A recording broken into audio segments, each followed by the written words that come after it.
Welcome to my little shamanism course.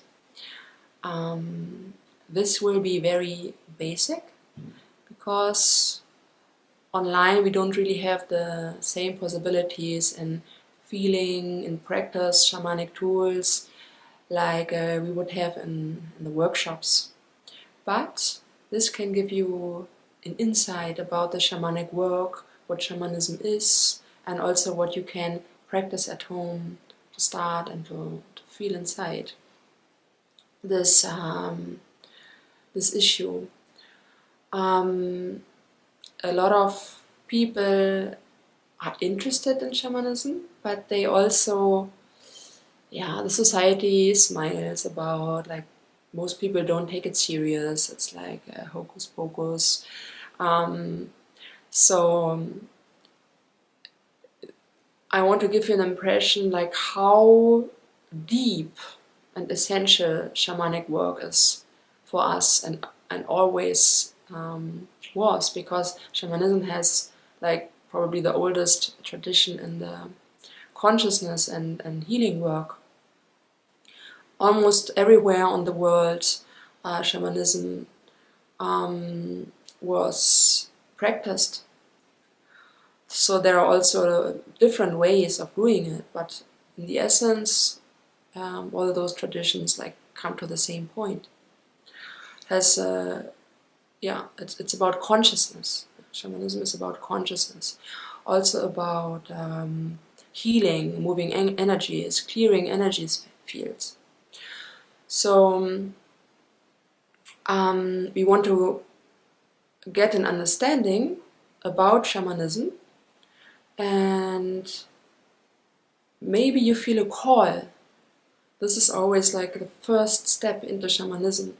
When maybe you are sick, maybe not, maybe you're just interested. Maybe you feel you have something in front of your head, something like a wall, what disconnects you from the real world, and you want to know about the universe, about how everything works, how the world, the consciousness works, why we are here, how we manifest, about our essence. And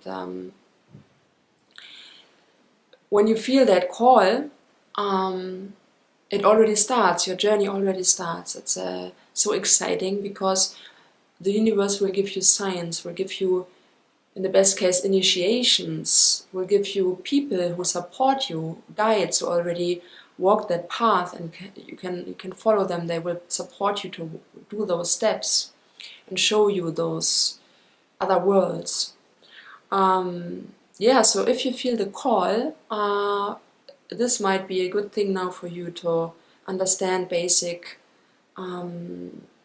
tools, basic requirements. And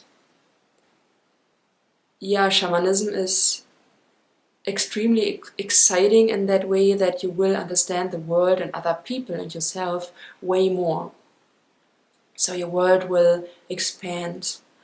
Already now, you probably noticed that sometimes when you look at people, you have a certain impression about their conflicts or their feelings. You look at somebody and you feel this person is sad, or even if the person tries to be funny, you feel a sadness behind it, or you feel anger behind it. You feel, okay, this person might have this or that conflict, and while talking with that person, you maybe work around, or you don't want to go to that trigger points, or you feel what that person might like, and you might strengthen those parts in that person, or maybe use for your own agenda. Like some people can also manipulate people with knowing about them. So you can use this kind of feeling about a person in a positive, or also like in a not so positive way. It's about looking in other realities, looking deeply in the energy system of a person. The energy system means kind of conflicts, the kind of abilities that person has, blockages, like anything what is in the energy system, what you can't really see with your eyes, but what you can feel in that person. Also, intuition is a big part, like in shamanism, like seeing things. Sometimes you go in a situation and you have a bad feeling, you think, it will not work out, or I shouldn't do this. And often it's true. Or you have a good intention, think, this is easy in the flow, I can do that, I have just a good feeling with it, and then it works out. So mostly you know before you do something if it works out or not. And if you don't cheat yourself, it's basically true. Sometimes you have dreams, like very clear dreams, or even visions, and it's like a guidance for your life. So you are already in touch with this other reality, what you can't see with your eyes, and what you can't understand also with your head, because it's not rational, it's very irrational. It's something you can't explain. And this is the world of the shamanism. You can enter deeper and deeper. So a shaman works in this world. The shaman can enter other dimension, other realities, and see energies clearly, feel energies there. She or he can clear a field and transform energies, work with energies, integrate soul aspects. It's about like healing an energy system. Also to see things what might happen. So yeah, it's a very exciting thematic, and we want to go now deeper in certain aspects of shamanism, what is basic to know. Yeah? So I hope you will enjoy it. So I would explain shamanism basically as consciousness work. It's all about consciousness. We human beings are normally very limited in our consciousness.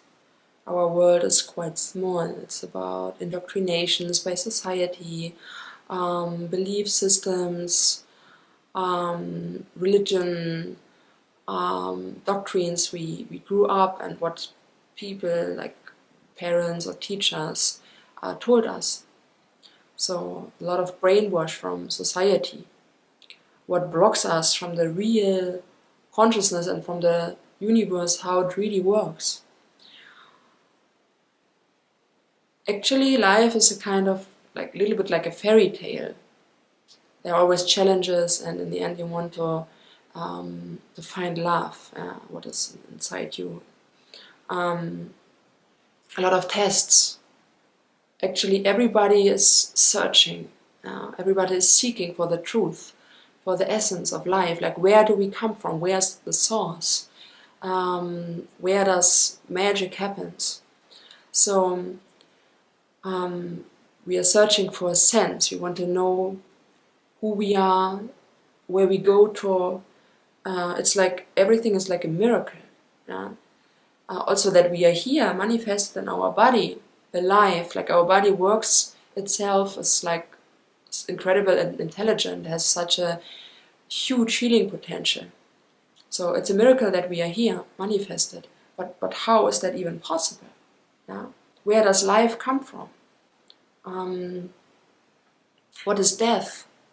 All this magical things people don't really understand, and they just follow their job or their agendas, their programs. They are cut from this miracle what is happening actually with us. So shamanism is deep consciousness and work with the consciousness. As a shaman, you can connect deeply with your real world, your inner real world, and there everything is possible. It is, like I say, everything is possible. Everything you can imagine is possible. So, and everything is existing also. So, it's about going back in connection with yourself, going back to the source where the magic is happening, to understand, to feel what life and death is, and the point beyond, from where creation is happening and from where magic is happening. We when we are connected to that point, we could do anything we want. We can create whatever we want. We are like magicians. We could even manifest material things. This blockage around us will fall. We get more transparent by going that path. It's a lot of clearing, purifying from the garbage and society we have inside us and negative things we did. So as more you are connected with consciousness, and there are more dimensions and more worlds are opening, things we can't see now, people and situations will get way more obvious for you. You can, when you look at somebody, you can see the energy system exactly. You can see, okay, this person has a conflict with his mother. This person experienced a trauma with 12 years old. This person has those and those fears. This person has a kind of potential. And you see the potential. Maybe this person is a great temple builder. Yeah? Or whatever. It can be anything. Everybody has a gift, a talent. So, and a purpose also. So you see how this person is now in his unhealed or her unhealed state. You see also how big the consciousness of this person is. You can feel it. You feel the state of consciousness of this person. You see it in the eyes. And you feel it. It's just obvious for you. Yeah? And then you see also the potential of this person, and you see how this person would be if it would be healed or heal in its full power and potential. And you see, okay, there are certain steps necessary for this person to become the full potential, to live its full potential. You see, for example, okay, it needs to process sadness. He needs to express and integrate his anger.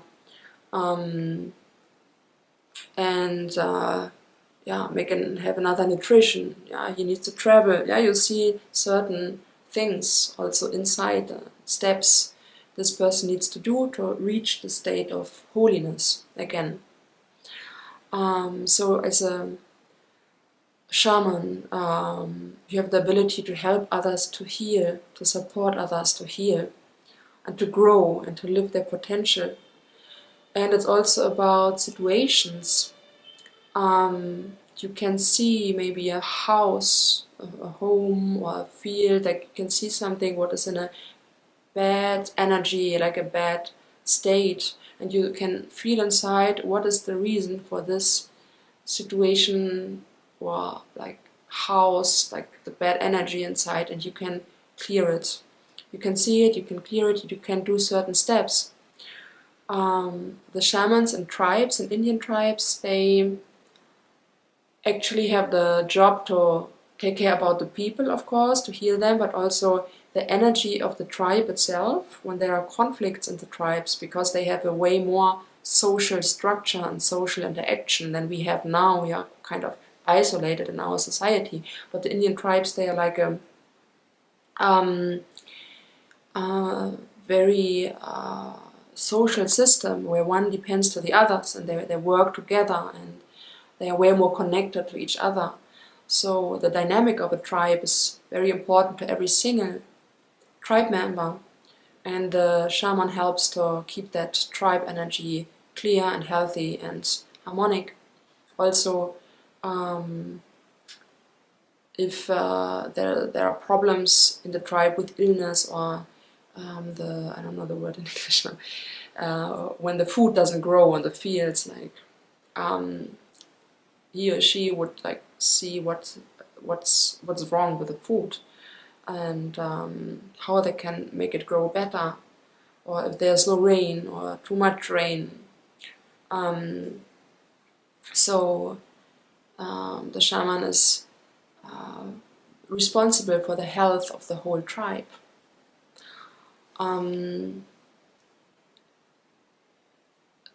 All this is a very long way, and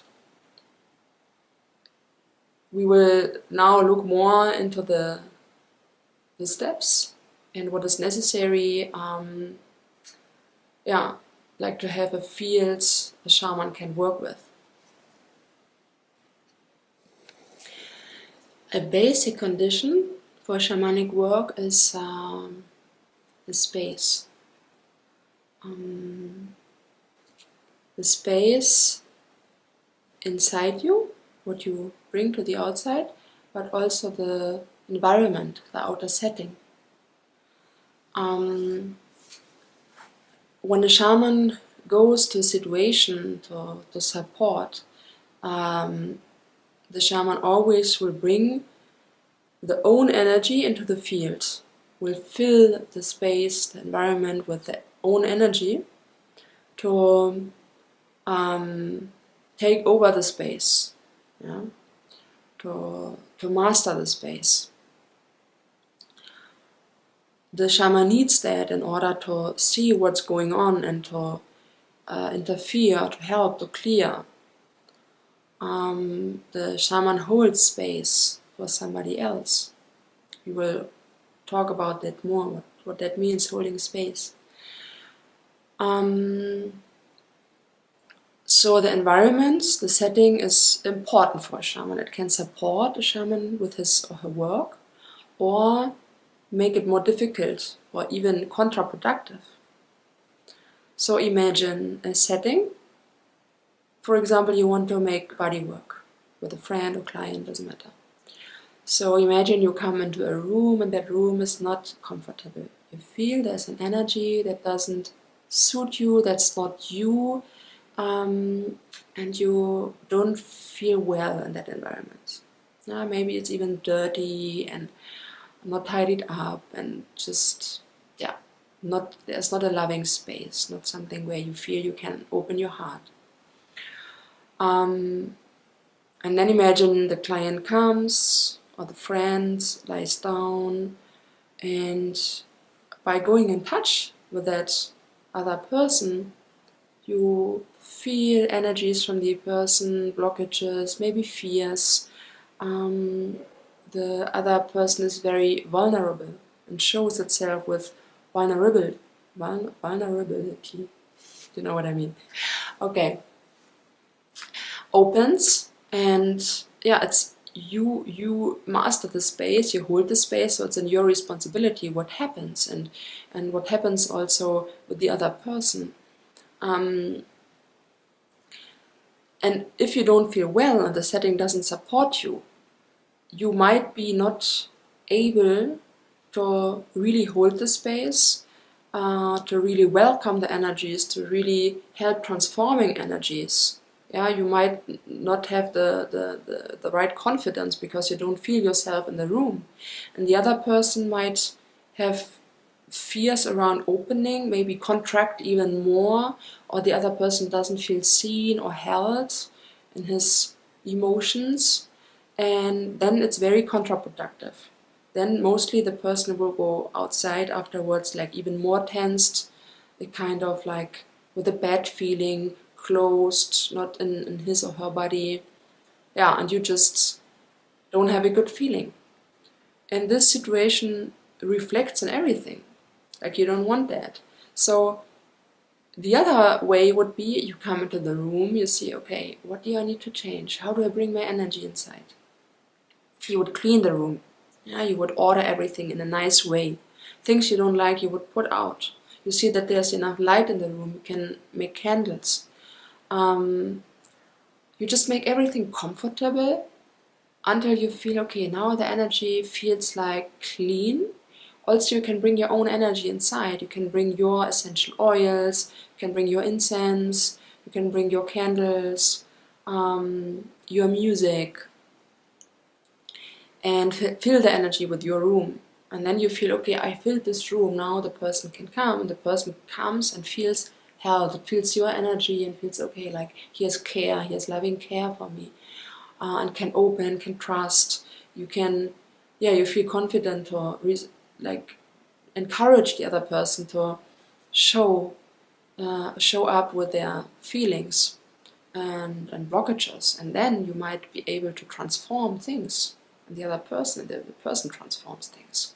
So there will be a way better and more healthy dynamic. And this space, the setting, you can also create in your home and everywhere where you are constantly. So you need to carry that energy inside, that energy of purifying your space. It's inside and it's outside. So when you clean outside, there must be an expression in your energy system. The inner need to clean yourself and to clean your environment, to live in a healthy, purified space, because things can just heal and transform and be held and processed in a positive way, in a clean and positive space. So connect with yourself and look in your house how it looks like. Is it clean? Is it structured? Is your energy there inside? Is it just like a random environment from any kind of furniture house? Yeah? Or is it really you? Are there pictures from you at the wall? So first step, clean. Clean everything. Everything needs to be clean. Second, sort out old things. This is also inside, letting go of old structures, of old beliefs, of old patterns, of old habits. And this is reflecting in the outside, like when you collect a lot and you have a lot, it's mostly you also collected a lot of stuff inside you, what doesn't serve you anymore, what doesn't make you fresh. You don't feel like you catched up with your real being in this moment. Yeah? So sort out old stuff, like anything you don't need anymore. Just away with that, keep it as simple as possible, and just keep what you really need and what you really feel connected from your heart. Then put some nice plants, maybe you put a nice altar with your favorite stones, put things that are connected to you everywhere to bring your own energy inside, nice pictures, the furniture you love, some music instruments. Really make it harmonic, and you want to express your inner in the outside, in your own house, and then you feel comfortable, you feel like expanded in your energy. You don't feel like limited by something what is not comfortable, not cozy, like being in a chaos setting is not beneficial for your being. And you might feel the resonance inside you that with the cleaning and the structure, also things inside you come up that want to be removed from your energy system, like in the outside. So you might get angry, for example. You might get sad. You might feel the pain when you need to throw away all things. Emotions might come up. Rememberings, like memories of things, like things you have at home you want to throw away or don't want to throw away. A lot of emotions.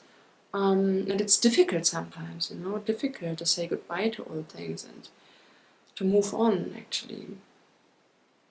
So this is the first step to purify yourself, because purification is the first step for the shamanic work, and that something will happen in a positive way. So begin with a space that you can feel yourself, your own energy, and that you can support others and hold the space for other people.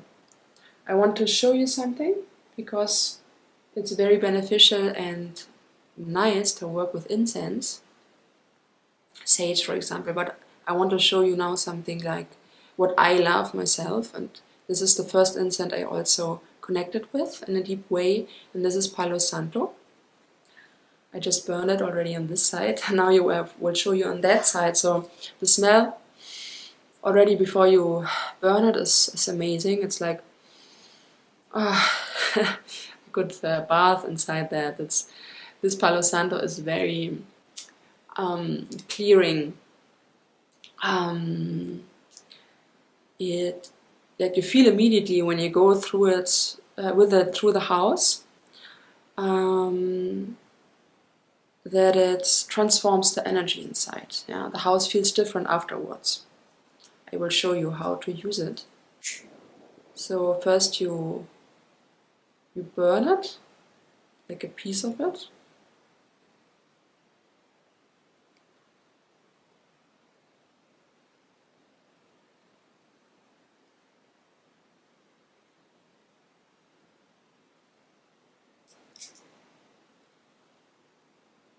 You burn it until it gets black.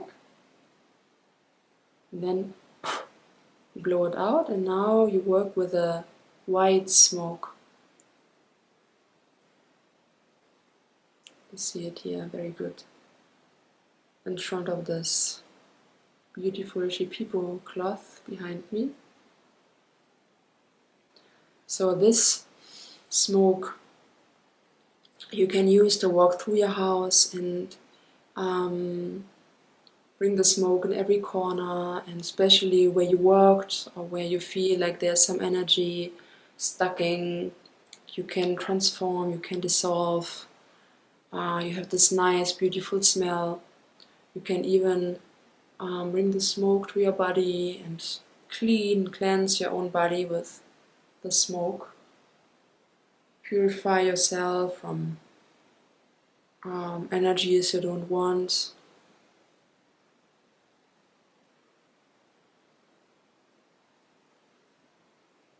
And you feel immediately the clearing, the transparency and the harmony that's caused by this beautiful incense. You can try it out, you can order it online, but also buy in some shops. There will be some organic shops or health shops. It's called Palo Santo.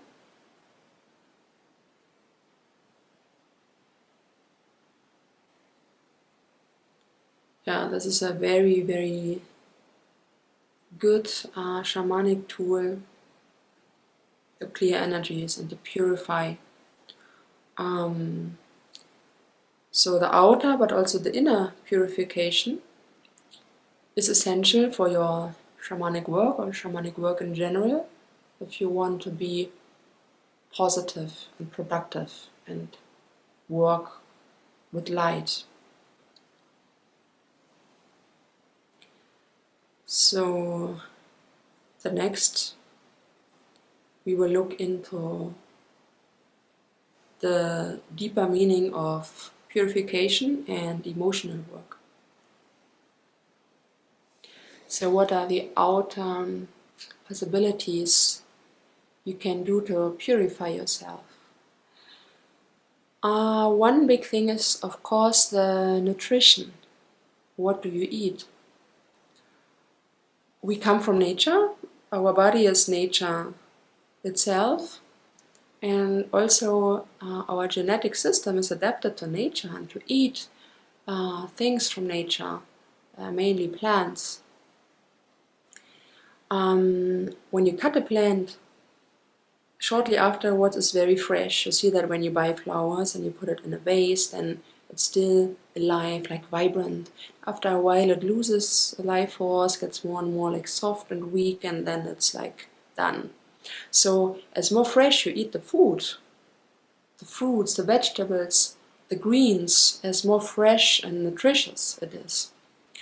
It gives you power, it has a lot of enzymes, it has chlorophyll, it has vitamins.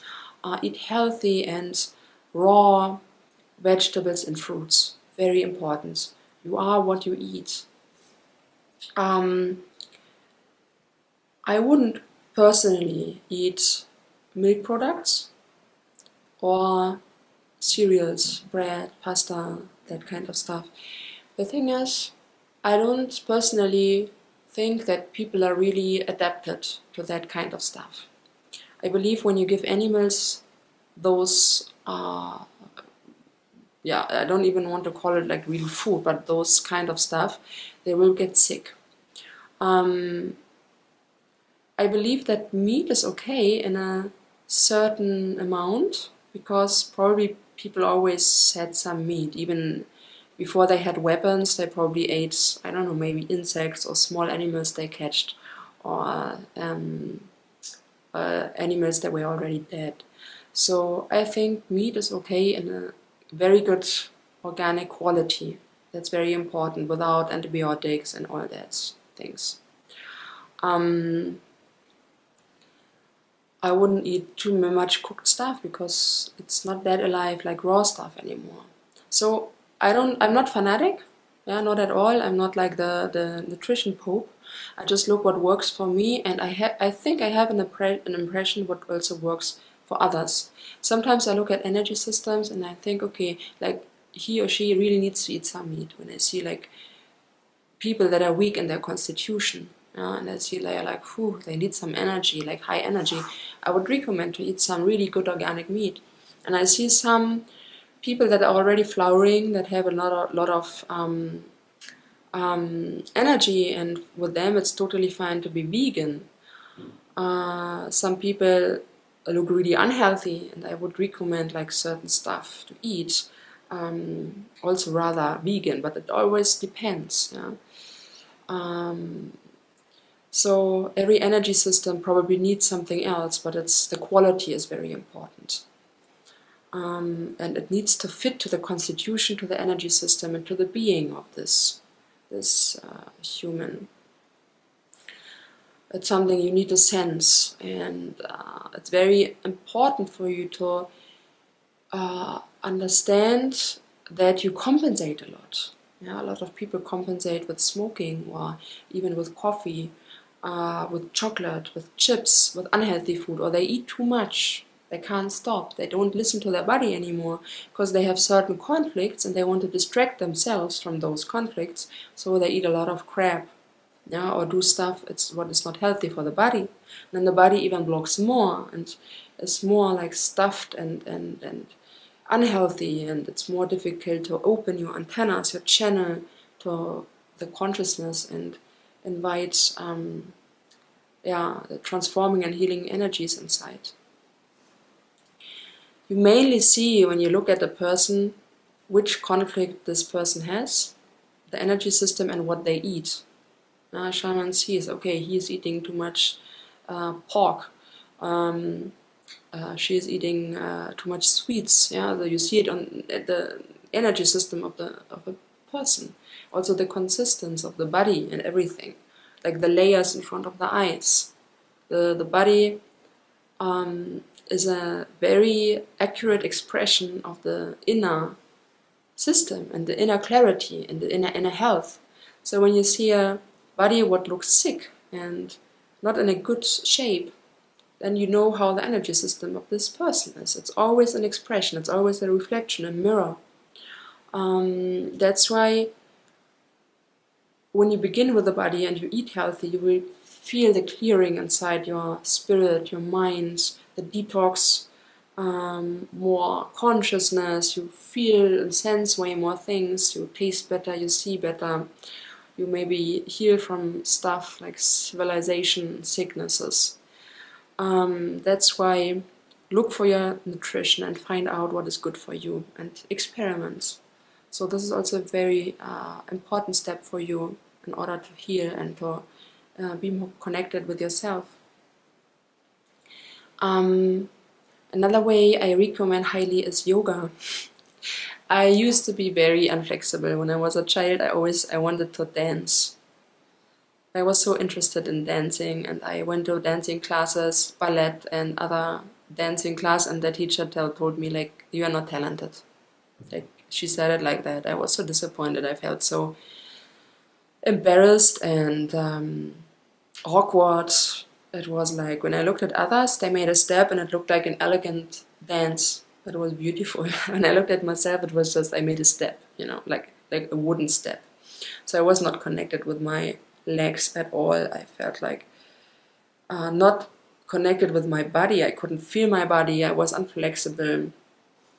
And also other people saw that. So yeah, it was a kind of painful for me, actually.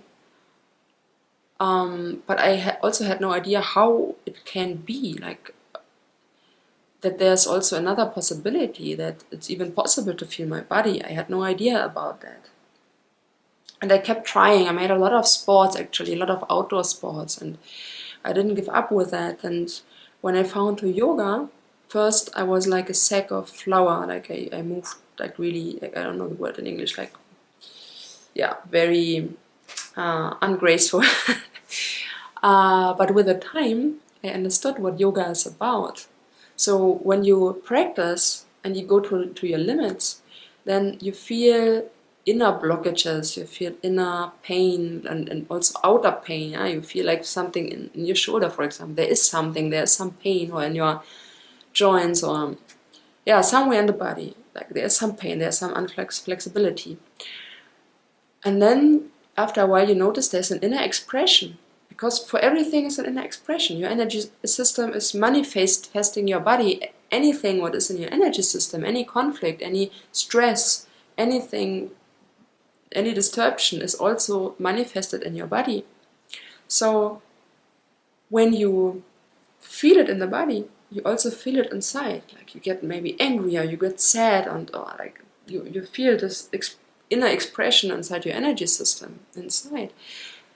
And then you are there with your emotions and feelings, and actually the yoga, the practices, they work with the energy lines, the meridians and the acupressure points, and also with the breathing. Yeah, there's the certain breathing technique, and with those beneficial healing methods, you're supported by feeling your emotion and by processing it and by letting it go. And by letting it go from your energy system, you also let it go from your body.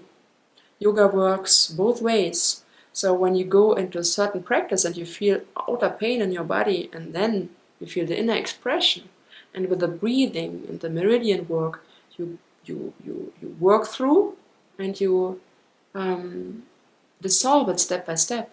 Yeah? You go from the outside and the inside. Also, if you dissolve or like transform a feeling inside, and you go to the yoga, you will also feel the release and more flexibility in your body, and you get better with your practice. Better. Yeah? So yoga is very healthy for your mind, and yoga is very supportive for your mind and your soul. It's a tool. It's a tool to increase more consciousness and to heal. And everybody can do it. Really everybody. It doesn't matter how your body looks like, how old you are, how flexible or inflexible you are. It doesn't matter. There are practices for everybody, and you can begin slowly and easy. Maybe you find a nice beginner class. Look for a teacher what resonates with you, where you feel like your heart opens when you make the practice, where you feel energy, yeah? A nice space. And go with the teacher. The teacher in the beginning is more important, to find an access to the teacher, to the yoga. And at home, start with 5 minutes per day or 5 practice per day. Doesn't matter. It's like about doing it, and then you might feel joy around it, and then you continue. Also very beneficial and beautiful is bodywork. This is my favorite, what I love to work with, and what is also my profession. I worked 10 years with bodywork, and this is something also where you can unfold your shamanic abilities. So when somebody treats you, it can be very healing, because this person, and especially if you like and trust this person, touches your body, and you might feel triggers in your body. You might feel pain or inflexibility, sometimes uncomfort. But when the person who gives you the treatment has a beautiful energy, a pure intention, and an open heart, you feel like seen, you feel understand, you feel held by this person, and you trust, and then you can open, and your body can open and show, like you can show yourself, you can be vulnerable. So when you feel the conflict then inside you, through the body, you can really process it in the right atmosphere and the right support. And then sometimes, like a lot of people cry when they get treated, because they finally can release this emotion, can finally show it, and they are seen with it, and they can release it out of their system. Maybe not at once, but at least step by step. And also the body, you get more feeling for your body, because you try to avoid pain and you push it away from you, and with that you disconnect from your body. You don't want to feel it or anything. You're so afraid of that pain. But when you accept it, you surrender to it, and you actually feel it in your body, you come back inside your body. You get your body feeling back. With any step through pain, you go a step forwards and back to your own body. So also when you give a treatment to somebody else, you learn and practice how to hold the energy, the space, how to create a beautiful setting, how to open your heart, how to go in deep meditation, forget about yourself, because now you are there for somebody else. You have the responsible for the space, you have the responsibility. So you learn how to help somebody open. You can be with somebody in a discomfort or also in a healing process. You can breathe through with somebody else, and a lot of magic happens. It's like you suddenly feel like energy is running through you and through the other one, and a dynamic is happening what you didn't even expect. Like things just happen, you don't control. It's healing is always happening spontaneously and free, without like you saying, okay, I'm a healer, I do this and that, and I will help the person. So this comes from your ego. It's about meditation, forgetting about yourself, humility, and give the other the space to heal. You are not the healer, the other one heals itself. So the energy can flow free, and then it happens, the magic happens, the miracle happens, and you are blown away by it yourself. And still you stay in your heart, you meditate, you are in your pure intention. So the body work can be very eye-opening and expand your consciousness, gives you a feeling for your own energy system and the system of the other one. Because when you face yourself, you mirror yourself, you are honest with your own feelings and conflicts, and you understand yourself, then you also see way more in the other person. And also this is like both ways. So when you feel and see in other people, you treat, for example, your consciousness expands and you see stuff in yourself. You just need to be honest and look at yourself and allow emotions to rise up and to be felt. So this has a lot to do with honesty, with feeling pain, with willing to be authentic with your feelings. Inner, very important tool, probably as old as human beings, is meditation. Meditation helps you to purify yourself by coming into the present moment to point zero and let go of all the garbage and stuff and thoughts and emotions and everything what is inside you. Because in daily life you involve yourself in your own game. You have your own traps. You're like tapping blindly through the dark. It's and you're caught in your own net. So you think about something, then you deal with it. You don't have any distance to your thoughts and emotions, to your life. You are like in a valley, dealing there with your stuff without any observation. So a lot of things you could do actually, they are not even in your horizon because it's too close. You can't see the forest because of all the trees. You say that in German, I don't know if you say that in English, but You can't see obvious things because you don't have a distance to your stuff. So you think everything, like the small world you are living in, is your truth. You can't do anything. It's like a little prison, yeah? And it's so unnecessary. If you would go on a mountain and you look from the mountain, from the top of the mountain down in your life, in this valley you are now in, and you see your life, you're probably laughing about yourself, and you think, okay, why do I do this? And I could just do that, and it's fine. Yeah? With the distance, you see clear things. You can actually observe. Yeah? You can be more unattached. You don't identify that much. If you're on the market and people are around you, identify way easier. If you're on the mountain and you look down and you see a market, you're not that close. Yeah? You have a more neutral position to it. You can observe it and without involving.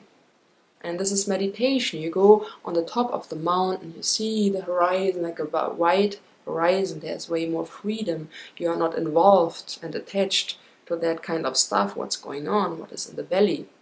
You can breathe, you observe, you come into the present moment, and you have a distance to everything. So when you sit down and thoughts, emotions come, just let it come, but don't identify and don't catch it, like you don't hold on and go with it. So you sit down, you just listen to your breath. You can also lay down and listen to your breath. You can put your hand on your chest or on your belly. You breathe, you feel how the belly is rising and going down. You feel the body alive under your hand. You're just with yourself and your body. You can feel the environment around you. You're just fully connected with yourself and the environment. There's nothing to win, nothing to lose. And when thoughts and emotions come, let it be, but observe it. Yeah? So with that you get more unattached, you get more clear, and things can just, like you see how unnecessary a lot of things are. You can delete it from your system, you can let go of it. Yeah? It can go anywhere, and it's not addicted, like you're not addicted to it anymore, or it is not addicted to you anymore. So as more you meditate, as more you can let go of stuff and connect with yourself, go back to eternity, in the present moments, and often you have insights about your life or something, like suddenly, out of sudden it comes. Don't over-challenge you too much. You don't need to meditate 1 hour per day and sitting still.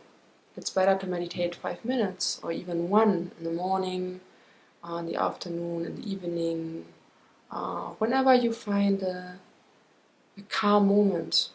And you can also use everything in your life. Doesn't matter what you do as meditation, because if you're in that space, anything would actually be meditation. So when you walk, then walk. Feel your legs, your feet touching the ground. When you eat, then eat. Anything what you do, when you touch something with your hands, when you wash the dishes, then do it consciously. Feel what you are doing.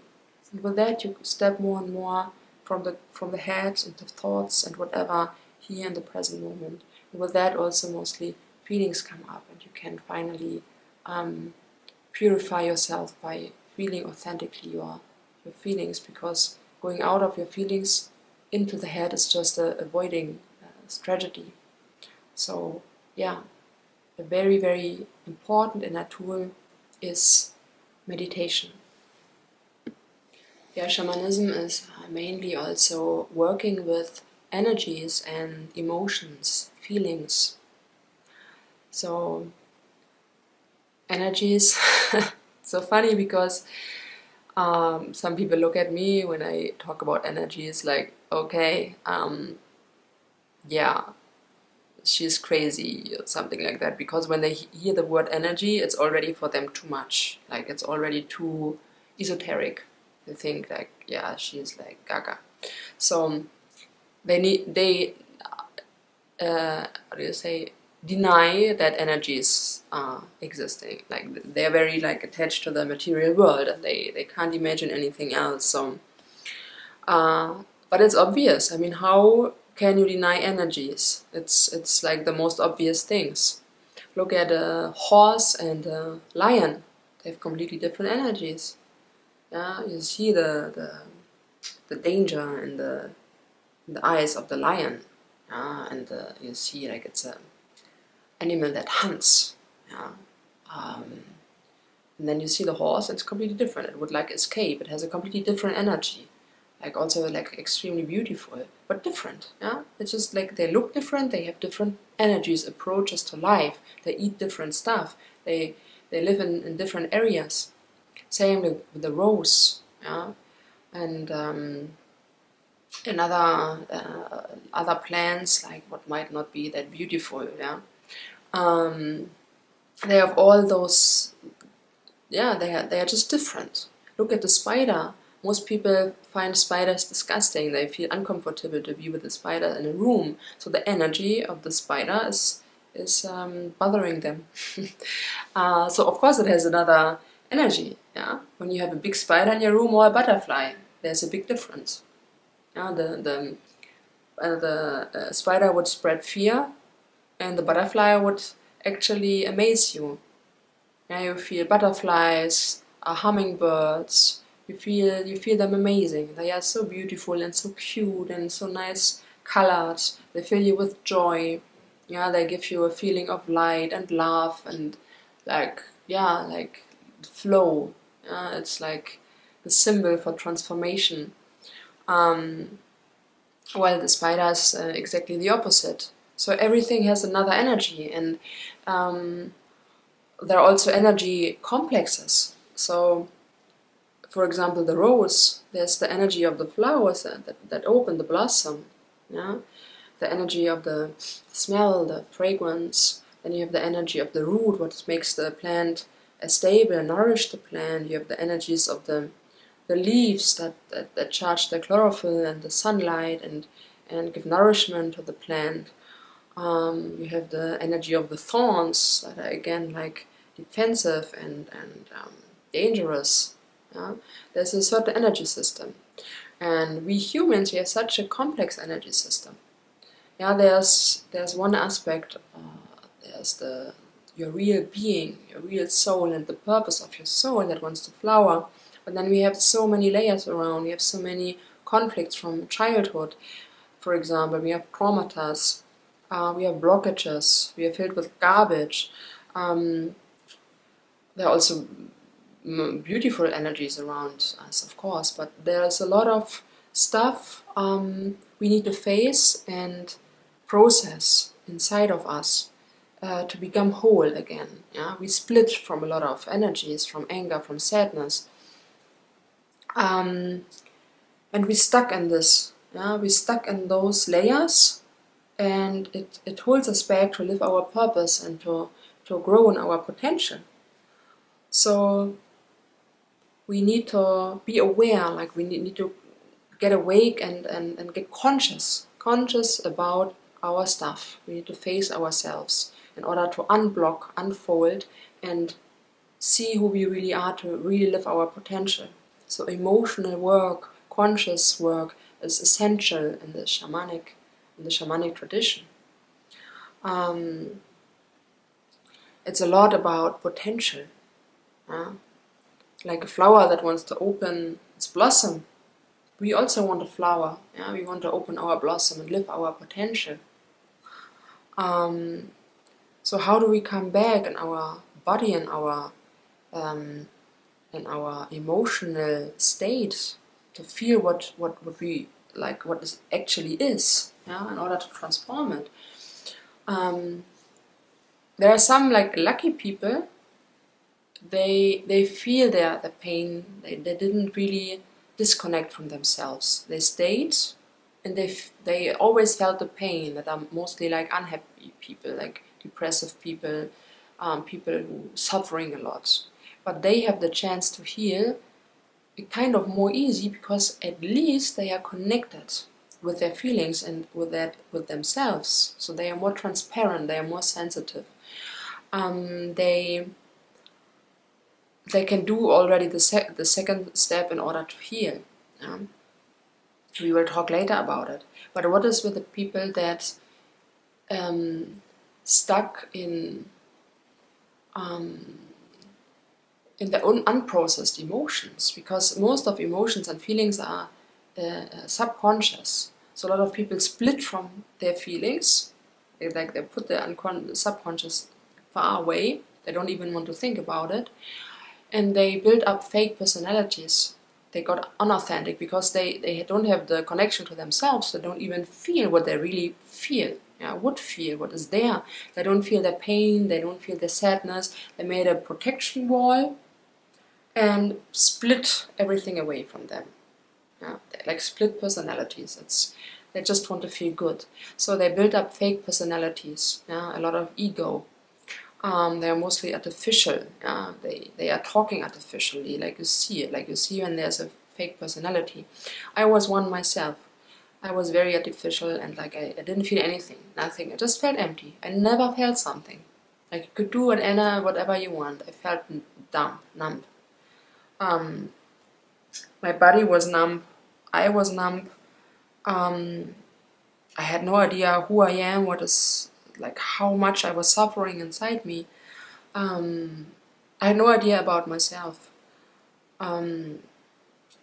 Completely hard inside my protection system, very male and artificial. I looked very much from my outside. I looked like a doll a little bit. I might party a lot. I compensated with alcohol, with sweets. So yeah, to come out of that is kind of rough.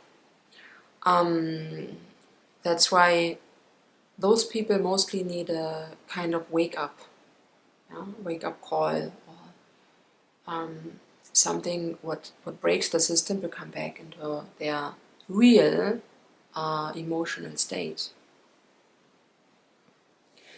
Pain can be a perfect healer for so many people who don't feel themselves anymore, who cut from themselves, who live in a disconnect with their being. When you have your protection system and you experience something like really painful, it wakes you up. You can't hold back anymore. You can't keep your fake personality alive. It will fall. It's like a wave of pain overwhelming you, and the fake personality will be not strong enough to hold that real feeling. So it will get you.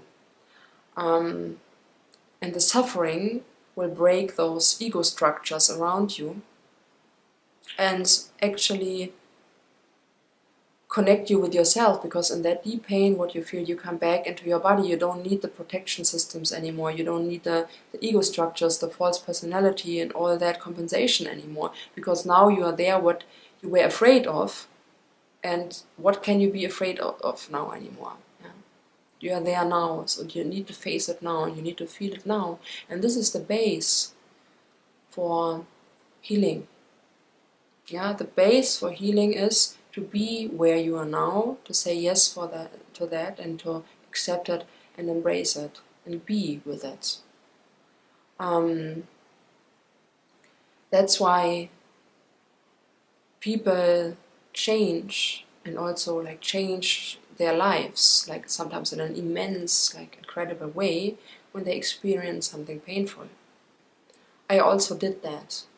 And in that way you expand, because as deep the pain is, as deep can also be the love afterwards. You live in the space in between pain and love. You live in duality, and the space inside you gets bigger and bigger as more you see and feel in both sides. Before you step in the non-duality beyond, but this is not the issue in the moment. We are talking about pain and love and healing. So here's the pain, here's the way of the healing. You go into love, and it will be always between this and this, and like that you grow and expand, and your consciousness gets bigger. If you see more things, you get the ability to help others, because when you were yourself in pain, you know how to guide others through and help them to go their path of healing. So when you are with your pain, then stay with it and feel inside without judging about. I remember I was like, when I had my first spiritual experiences, it was actually with an ex-boyfriend. I was really deeply in love, and there was a lot of suffering because it was on and off. And then I remember he broke up, and I was really in the valley of tears. I was crying, and I was so sad and yeah, suffering. They were the first breakthroughs through my protection wall, what was so strong. And later, like, this was nothing, because later I experienced real pain, and there's nothing to do with that. And there are people like who have like terrible losses and diseases, and not comparable with that. But for my case, like for my circumstances, that was a big deal. So I was suffering, and after a while I said, okay, like what is this thing with the pain? Like, I'm lying here and I'm like torturing myself. What do I do?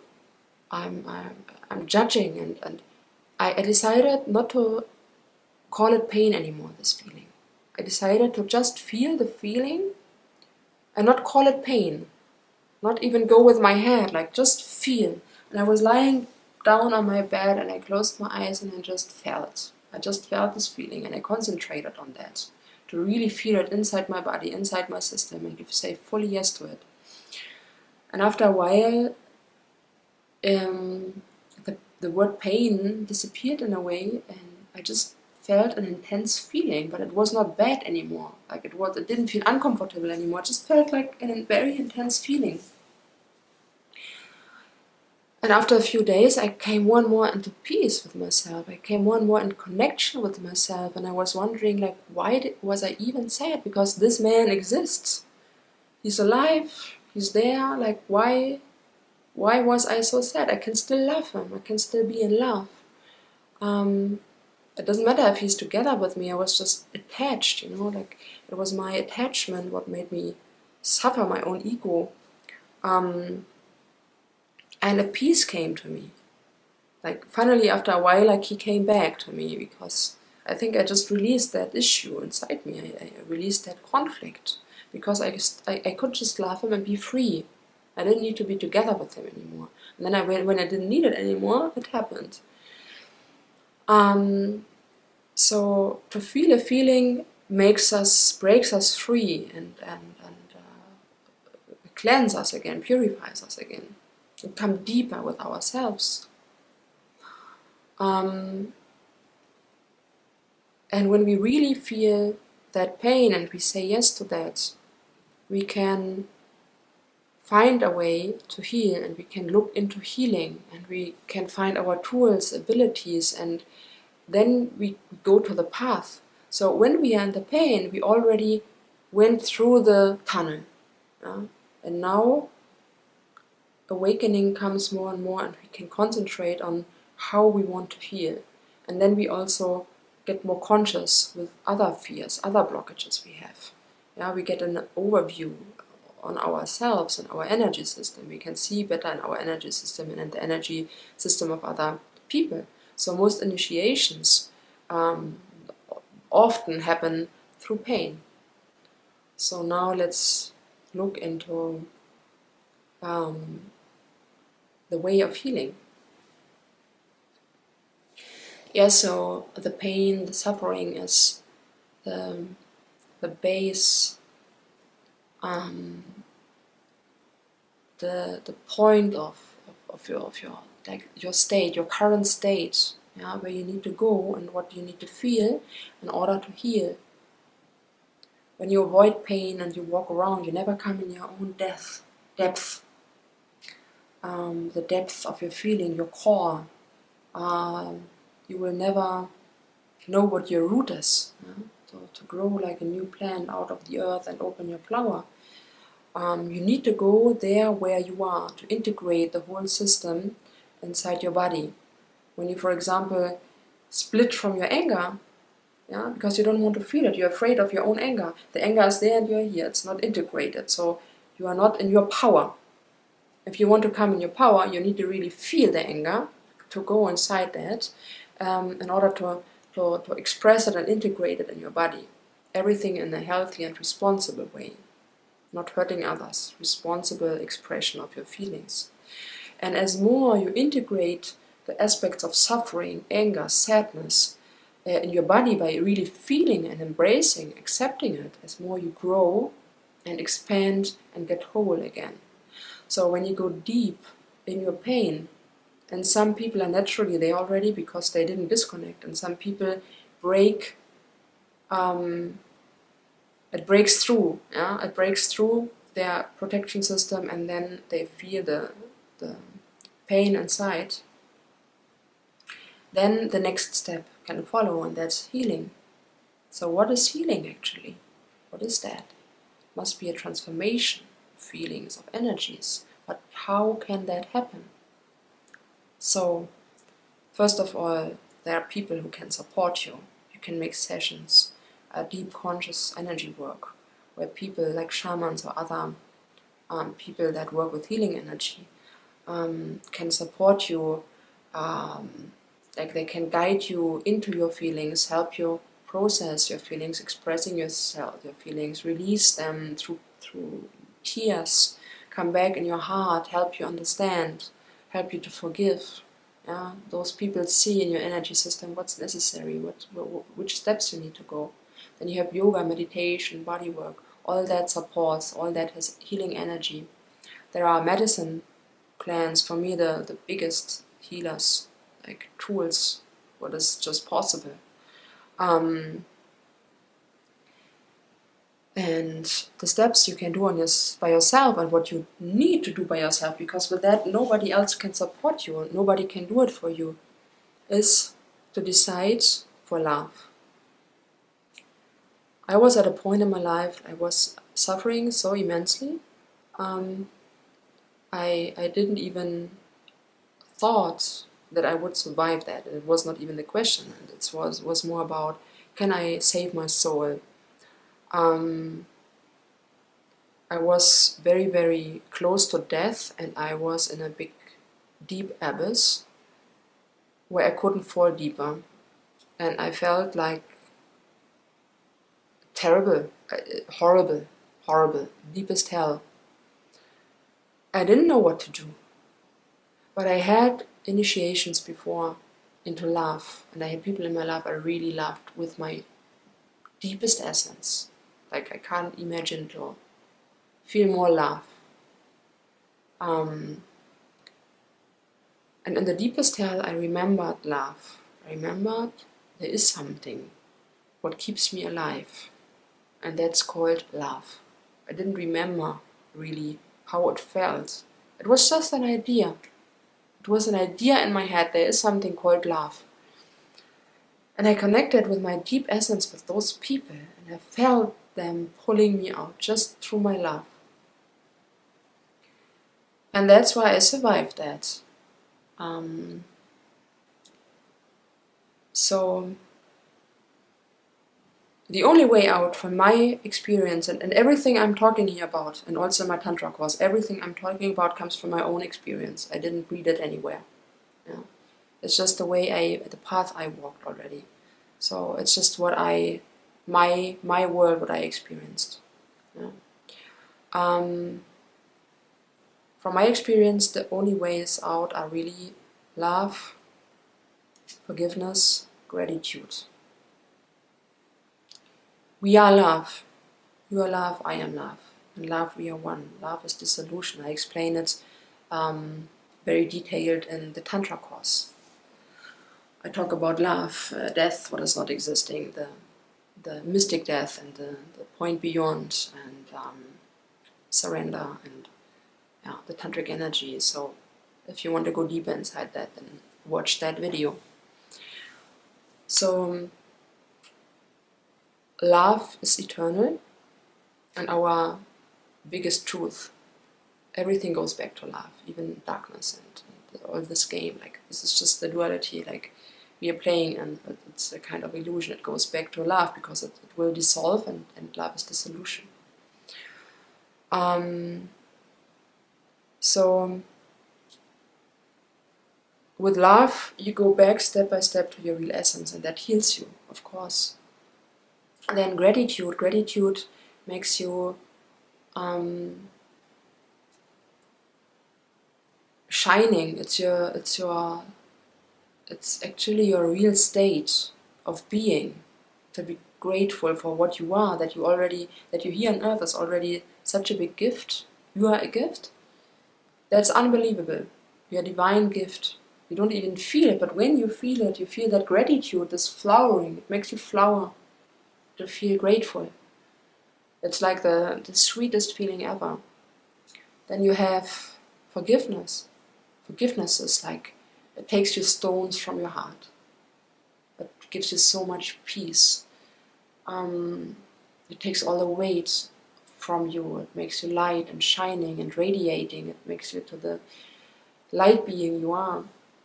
So those qualities, those bridges to God, to the divine, where the divine light can enter your system, your soul, your body, they heal you, and you heal through them. So you need to make a decision, because when you experience pain, you have two possibilities. Either you decide for becoming bitter, revenge, hit back, desperate, you feel sorry for yourself, you're stuck in that. It's also it's a kind of possibility for people to feel better, but for me it's a false better. It's not a real healing. It's maybe it gives you a false feeling of bitter, sad and dark satisfaction, but it can't really heal your being. So if you really want to heal yourself, you can decide for love and light. You can decide to follow your heart, because you can't force to feel grateful or to forgive or to feel love. You can't force it. But how can you invite it in your life? How can it manifest and come to you? Yeah?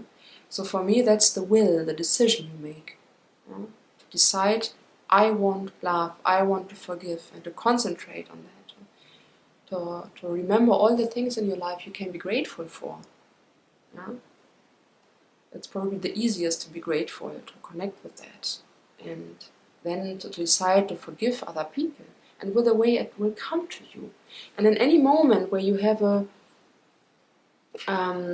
fork in your way, and you say, okay, what would my heart do? Yeah, you ask yourself, what would love do? There will always be an answer. Yeah, love is always the answer. So it's way easier to follow the dark, because it's very seductive and it gives you a fast power and fast satisfaction. Yeah, the pain inside you is screaming for that. Yeah, your hurts. You want to hurt somebody back because you got hurt. You want to do something. You want to hit back to feel better. So to follow your heart is way more vague and difficult. You don't even know where you go to with that. It's kind of unknown, and you think, okay, but if I go with your heart, then the other one is not punished. So how can I feel better then? Yeah? Do it anyways. In every moment, there are so many moments, like in our daily lives, there are a lot of moments when you meet somebody and he's screaming, and how do you react? Go with your heart. And in the beginning, it might be strange or feels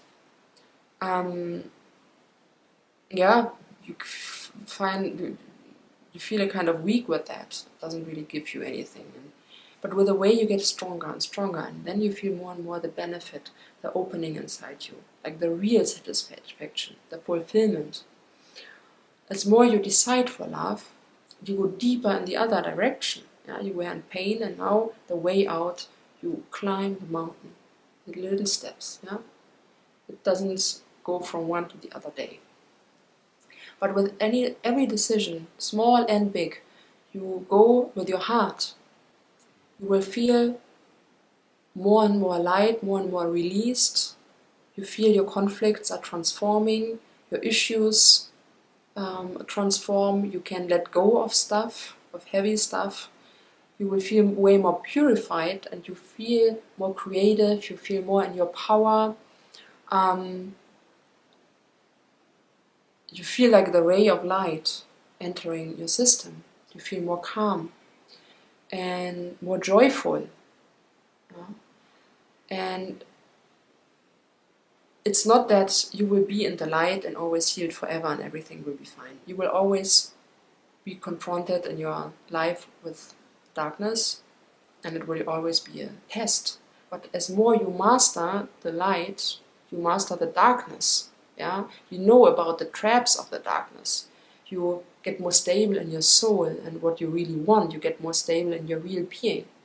So now, like, as more you enter the light, as more you can also enter the darkness without danger, because you know how to come out. So if you had an initiation into light and by pain, it's a long way sometimes to get out. Like in my case, I needed 2 years to come out of that. But then when you experience something similar again, you know the way out. Because you walked it already. You know the way into the light, you know the tools. You have the tools. Yeah, you are the tool. So then you will be more and more able to help others who are in the darkness. Because once, when you went into the darkness, you might have been lost there, like the other one you want to help with. You might have got a connection with somebody in pain, like a beautiful connection. And then from there it's also possible to heal both, like yourselves, both of yourselves. Yeah, but it's always a risk. Now, when you went already in the light and you are trust yourself, it's a lot of has to do with trust, and you go into the dark to help somebody, you can meet him there or her there, yeah, because you know the darkness. So you stand on the same level like the other person. You understand the other person. The other person feels seen, feels heard, feels held by you. Yeah, you go there to support. So the other person can trust you because you took a big risk. A shaman takes a very, very big risk to go in darkness for people. They go deep and in hell for people in order to support them coming out, to heal them, supporting to heal them.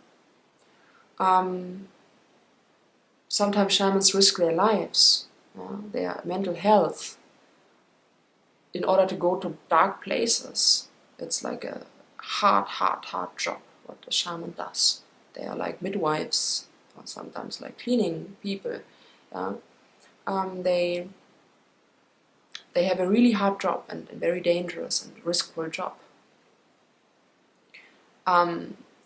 Somebody else might be in a deep hell and he is attacked or she is attacked and is in a very dangerous situation. Yeah? You need to understand it like an outside adventure. When somebody is in somewhere in a, how do you say, like in something else, is in a dangerous situation somewhere, yeah, like in a movie, and you go inside the situation to help. Yeah? So for that you need to be a warrior. If you want to help somebody in a very dangerous situation, it needs to be a warrior. Like look a movie with somebody like a hero who helps others, yeah, with the risk of his own life. This is what a shaman does in a way. So you enter that dark space to help the other person, and you know the way out. So you can support the other person. You can help the other person making aware of the pain and what's going on with the situation is, and then open the eyes for what the person really wants and what steps the person needs to go to enter the light and come out of that danger and integrate back the aspects of the soul. Sometimes shamans need to go in another dimension for that. So that's why a shaman can help people heal, open their eyes, give them possibilities, give them tools. And then this person needs to also decide for love and come out of this state of being. So healing can be such a beautiful way, like a flowering way, and you already went through the tunnel. Yeah? By feeling the pain, coming into the pain, that's the tunnel. Yeah? Going inside is difficult. Yeah? We want to avoid it, but then coming out, this can be opening the flower. So the healing and the inner purifying is and opening the heart, yeah, feel the love. This is the base to do the third step actually. Healing is the second.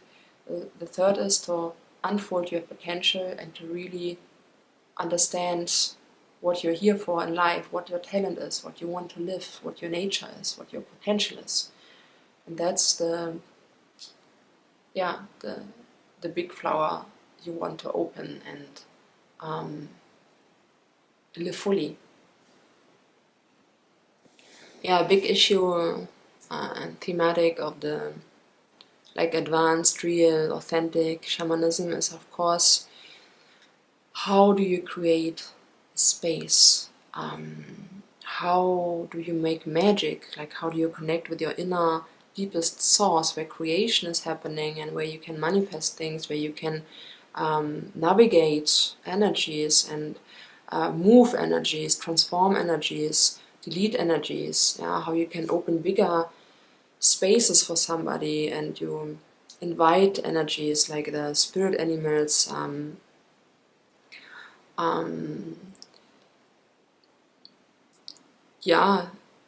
also work with tools like Chakapa, for example. Those are aspects we will learn in my workshop, so if you come to a workshop, we go deeper with that. But now to describe it, it's a kind of useless, because you need to experience the energy, you need to experience it on your body, and you need to practice, you need to try out, you need to really understand and talk about that longer.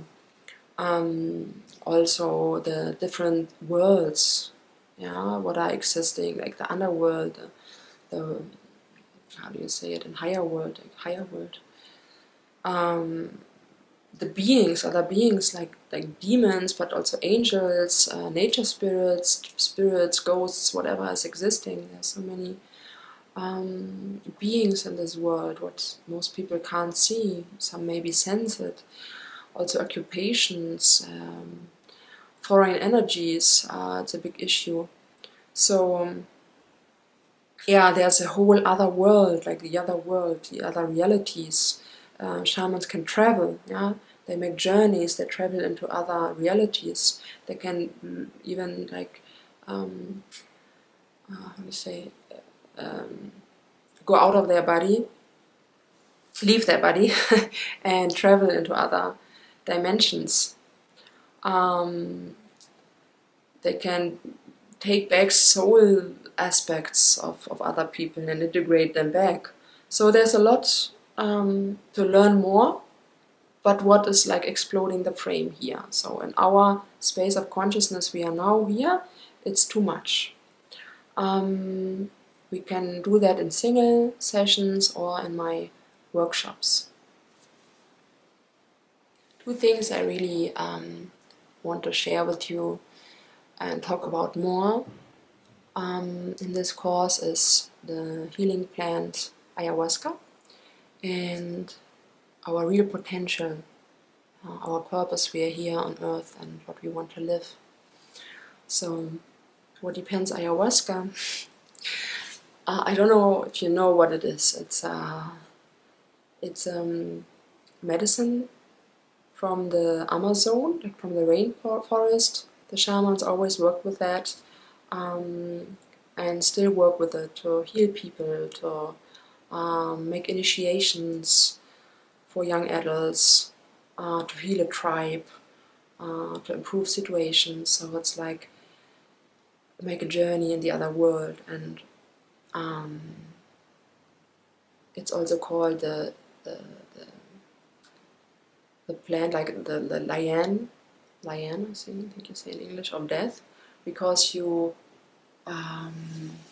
have often deep death experience, often connected with the rebirth, and you see that death is not possible. Dying, yes, but not death. Like there's a point beyond life and death, like pure consciousness, pure love. And you just go through a gate. This is what the plant wants to show you. You as a divine being of light and love, eternal, you're an eternal being. Well, you are eternal consciousness, better said. And you are here to experience yourself. So the plant is the ultimate consciousness. You dive into the ultimate consciousness and you expand completely in your consciousness. So it's made from the chacruna and the ayahuasca liane. And the shaman mix both and cook it for a very long time, like days or weeks. And then you get this like brown tea, what tastes mostly terrible. And you drink it in a ceremony with shamans, with other people. They do it in the rainforest, but of course there are Western shamans. They work also in the Maloka, like somewhere else. They work with tobacco as a help plant, often kambo or hape. Yeah, they have like they help us and guide the ceremony in a very sacred setting and clean setting. So the setting is very, very important. You really need to feel in love with the shamans, actually. You need to have your heart open for them. You really need to trust them, to know from your core that those are the right shamans and people for you to guide you through this experience, what can be life-changing and extreme for you, like extreme. Yeah. So you really need to trust them. You need to be sure you want it. You need to have the call and feel safe. You need to feel safe, and there shouldn't be any doubt or any bad intention where you have a feeling, okay, something is not right here, or something is not right with the people, like not the other people but with the shamans. So find the right setting, find the right people, and the right setting. Yeah? And also the quality of ayahuasca always depends on who cooked it. Yeah. I myself, I had my best, like my initiations with this plant. Incredible. I had the best shamans you ever can imagine. I was really in love. I am in love with those shamans. They did anything they could for me, anything. And what the shamans do is such a big risk. They risk their life, their mental health. They go with you to the deepest places. You can't pay with any money for that. Like if you pay trillions, billions, there's nothing you can give them back for what they do for you. So the shamans I had were the perfect, the best shamans. What is possible? I have so much gratitude for them. Yeah, when I talk about it, I need to cry, so I need to stop here. Yeah. Yeah, they helped me through my processes with their whole heart and being, and yeah, it's incredible. So if you need recommendation, ask me.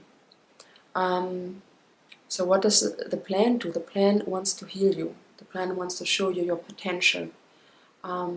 First, what it does is it needs to clean, to purify you. This is what I was talking about before, because before anything can happen, you need to purify, you need to empty your system in order to channel, to receive, and to actually see clearly. How can you see clearly in an intoxicated water? The dirt needs to get out. So first you enter a conflict phase. You face your inner garbage, inner conflicts, there's a certain issue you need to face. Sometimes anger, sadness, and it can be really painful. It can be really, really rough and tough. Like you can scream, there can be anything. You can be really, really challenged. I drank a lot. I had maybe 100 of journeys, I don't know. There's always something else.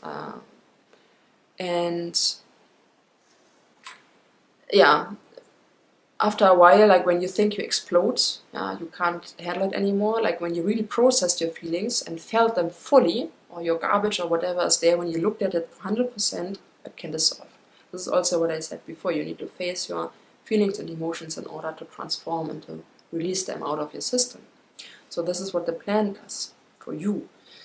You feel everything, and when it like became fully 100%, that's why you say the way in is the way out. You need to puke, you vomit. Yeah. So people from outside who doubt the plants, they always say, yeah, you need to puke because like it intoxicates your system or your health or whatever. Like you see hallucinations, it's all garbage, it's all wrong. You really release the stuff out of your energy system and you feel it. Yeah? You feel it inside your body. You feel how the darkness, the stuff, the garbage get out of you, and you feel so much better and released afterwards. It's like the light enters you, you feel like, you can lie down back, it's like you're through this thing. It's like the biggest release you probably experience in your life when you sometimes experience it. And then the understanding comes, and often your heart opens. And this is the most beautiful. Before I experienced it on ayahuasca, I never had an idea. I had no idea about what it means to open the heart. I had no idea, like, what is that? Open your heart. What is love? I had no idea what love is. So you can open your third eye, your crown, anything. Yeah, you can come in your tantric energy. You can die and enter the space of death and experience a rebirth. You can come into your spirit animal. Anything is possible. Yeah, often people feel enlightenment. Yeah, you step into love, into the point beyond life and death, and you see how the source creates all those forms. Yeah, you see everything. You became the seer. You became everything yourself. Like you dissolved as a human, and at this stage shows you who you really are. Yeah, it's a huge initiation and gift. Yeah, you often afterwards you come back in a rebirth into your body, and you, like, sometimes I needed to look at my hands and I couldn't believe that I have hands, I can move it, I have a body, like incredible. Like you realize what a big gift you are, like what miracle you are, how divine you are, like what light being you are, who you really are. Yeah? You know finally who you really are and where you're coming from and what's life about. It's like a big blockage you broke through, and you see you're awake now. Often afterwards, like, you just see your life like an open book in front of you. You see why you have those problems, what you can do about it, what you need to change in your life, what you need to change inside you, which way you want to go. And yeah, sometimes you see everything as a game, and sometimes you just have to laugh. It's so funny, like you see yourself as the biggest joke because you're here in this game and you take everything serious and you're tapping blindly around and try to find this. Yeah? Everybody walking here on earth tries to find the divine, seeks this experience, what I'm talking about. They just want to see and to feel who they really are. So everybody is seeking, like everybody on his own way. And this is like showing you that, and you laugh about yourself, like your biggest joke yourself, that you just like fell into your own trap, and that everything is ridiculous. Like sometimes I was laughing for hours, tears. It's so releasing and so beautiful and healing, awakening, and after that you can't stop. You want to you got the taste, and now you want to really go that path. That doesn't mean that you drink every night ayahuasca. It's about trying things out, do sessions, read books, do yoga, make breathing exercises, find your own tools, find your own way, go step by step towards your potential. So whenever you feel the call to drink ayahuasca or another healing plant, there's San Pedro, peyote, of course mushrooms, marijuana, tobacco. In my course work, like in my workshop, you will learn to work with chacapa and mapacho,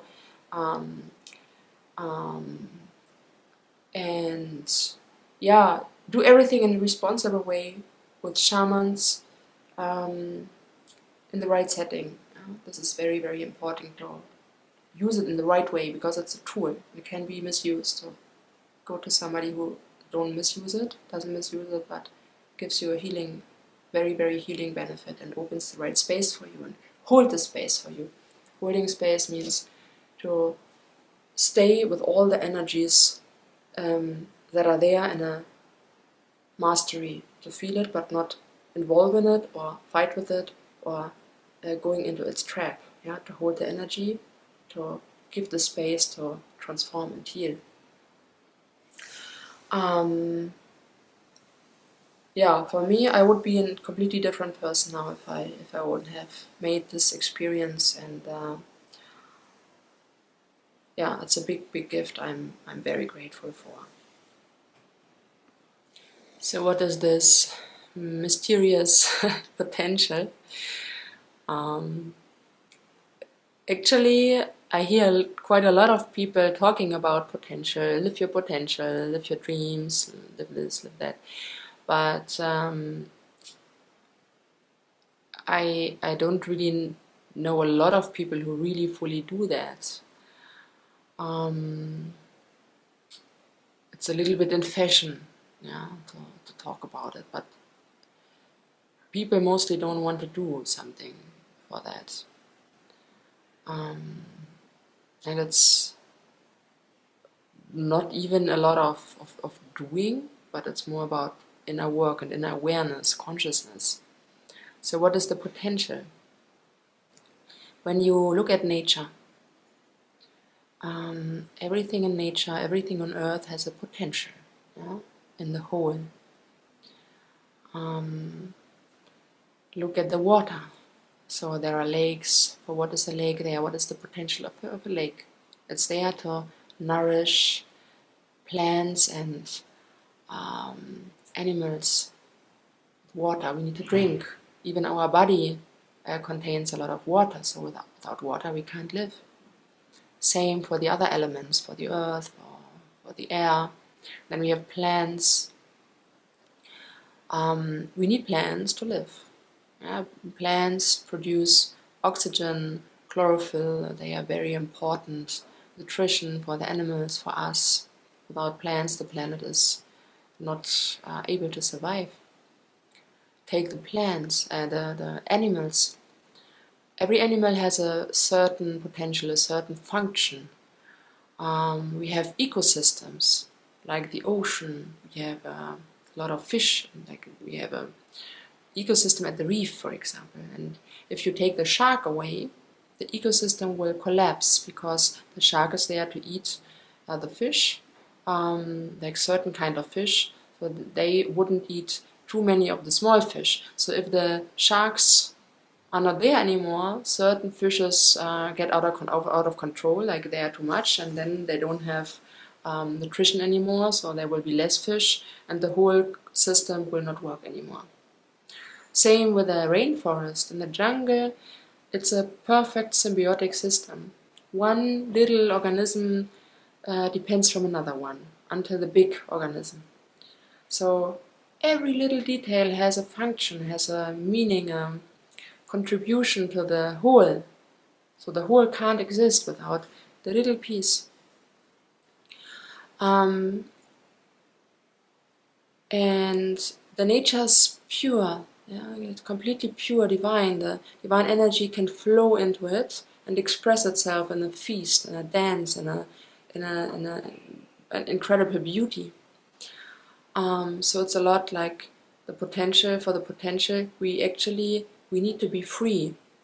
We need to be free from ourselves. What means to be free from our ego structures, from our fears, conflicts, problems, expectations, thoughts, all that we have blocks us. So how can the energy flow, the divine energy flow? We don't even believe, like most people don't believe in divine energy. Like they look at me like, okay, like God, okay, she's talking about God or divine energy, yeah, like esoteric, whatever. So they already closed their eyes. They don't want to know who they are. There are so many people now. They wouldn't even follow me until now. So when we are not free, we block the energy flowing. Yeah? When people are blocked, they lose their energy. You see it. You see it in their faces. You see it in their body. They lose their energy. They are not free. So when we purify ourselves, when we humble ourselves, when we are grateful, when we open our heart, when we surrender to what is, to really open, the energy can flow. And then we wake up and then we get a sense of, okay, my potential actually is to be a vessel of the divine energy, to be at the source itself. You know? It's a miracle. It's an incredible gift and mercy that we are here. We always forget about that. Like when something happens to us, we are very sick, or people we love are really sick. We appreciate the life.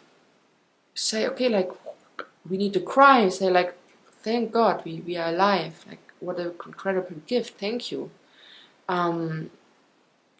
We should also always remember that and always feel it in every moment. This is our potential. So, to be alive is our potential. To be one with the existence of God. To be in our source, to experience our source, what is pure love, what is Tantra energy, what is emptiness, oneness. We have so many words.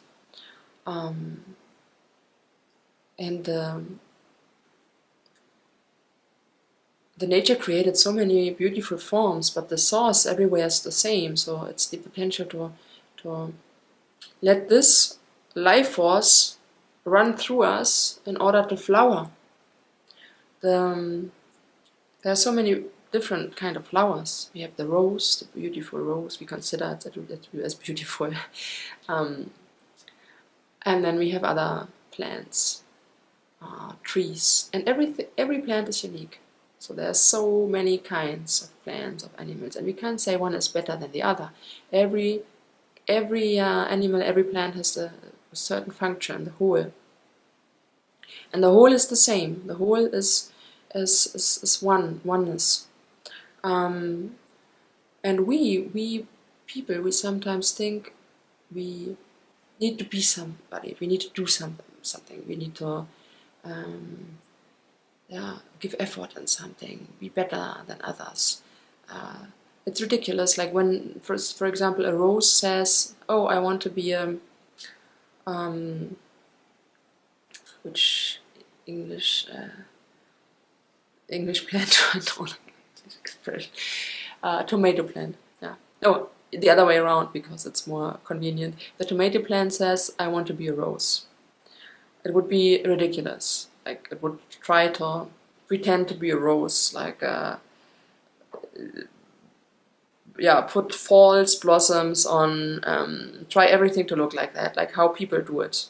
Some people say, "Oh, I want to be like that person. This person is better than me. I'm not enough. I'm not good enough. So I want to be like that. I color my hair. I dress like this person. I talk like this person." And it will always be just a copy.